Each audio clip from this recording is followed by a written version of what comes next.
अरे बाबूजी,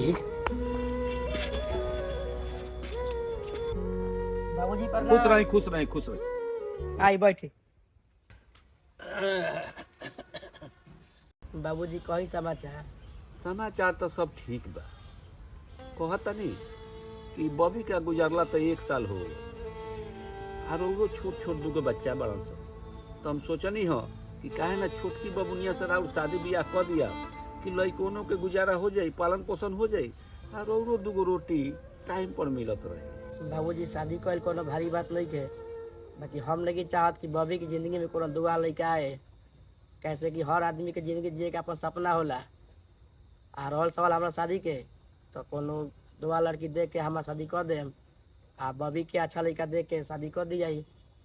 बाबूजी हमारा शादी कर के ओकर जिंदगी काहे खराब करे। ये बात खातिर हमरा के माफ कर दी दामाद जी। भगवान करस कि रौरा सोच खानी दामाद ये धरती पर हर आदमी का मिले।